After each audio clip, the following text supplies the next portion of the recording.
ভারত হতে আখাউড়া সীমান্ত দিয়ে চোরাচালানের মাধ্যমে বিভিন্ন ধরনের কসমেটিক পণ্য এনে দেশের বাজারে বাজারজাত করার চেষ্টা করছে এবং সে একটি বাসায় মজুত করা সহ বিভিন্ন স্থানে পরিবহনের কাজে একটি গাড়িতে মাল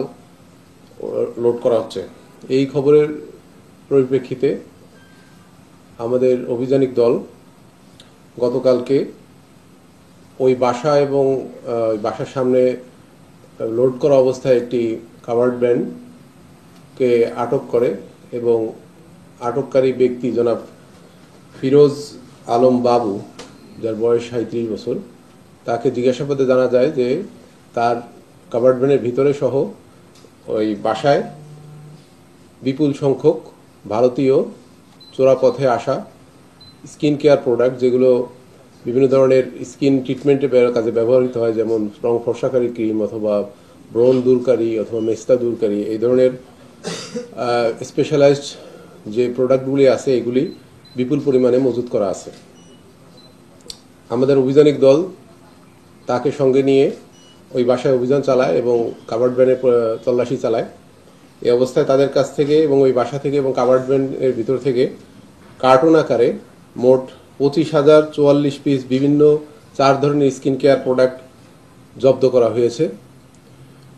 যা আপনাদের কাছে ছবি সরবরাহ করা হয়েছে। এই অভিযানের নেতৃত্বে জনাব মোর্শেদ এসি তেজগাঁও, তিনি উল্লেখিত স্থানে স্থানীয় জনগণের সহযোগিতায় জব্দ তালিকা প্রস্তুত করে আমাদের অভিযুক্ত ব্যক্তিকে আটক করে ডিবি হেফাজতে নেয় এবং জব্দকৃত পণ্যের বাজার মূল্য যাচাই করি আমরা স্থানীয়ভাবে। তাতে দেখা যায় এই মোট 25,044 পিস এই যে 4 ধরনের স্কিন কেয়ার প্রোডাক্ট যেটি জব্দ করা হয়েছে, এর স্থানীয় বাজার মূল্য প্রায় 48 লক্ষ টাকা। এই বিপুল পরিমাণ স্কিন কেয়ার প্রোডাক্টের যে শুল্ক ফাঁকি দেওয়া হয়েছে সেটি আমরা আনুমানিক যাচাই করে দেখেছি যে এই চালানে যে প্রায় সরকারের প্রায় 6 লক্ষ টাকা শুল্ক ফাঁকি দেওয়া হয়েছে। এই ধরনের প্রোডাক্টগুলো তারা বিভিন্নভাবে স্থানীয় বাজারে, বিভিন্ন অনলাইন প্ল্যাটফর্ম সহ বিভিন্ন সুপার শপে এবং আমাদের বিভিন্ন পাইকারি বাজারে এরা সরবরাহ করে এবং এই সরবরাহকারী ব্যক্তিরা দীর্ঘদিন ধরে এই কাজের সাথে নিয়োজিত। তো আমরা ডিবি তেজগাঁও টিম তাদের বিরুদ্ধে আইনগত ব্যবস্থা নিচ্ছি। ইতিমধ্যে দ্বিতীয় ব্যক্তির বিরুদ্ধে সহ ওই বাসায় যারা এই কাজের সাথে জড়িত ছিল এবং ওই বাসার যিনি এই পুরো চক্রটার সাথে যে মজুতকারী ছিল তার বিরুদ্ধে বিশেষ ক্ষমতা আইনের 25-এর ধারায় মামলা রুজু করা হচ্ছে এবং আদালতে উপস্থাপন করা হচ্ছে। তো এই প্রোডাক্টগুলি আসলে স্থানীয়ভাবে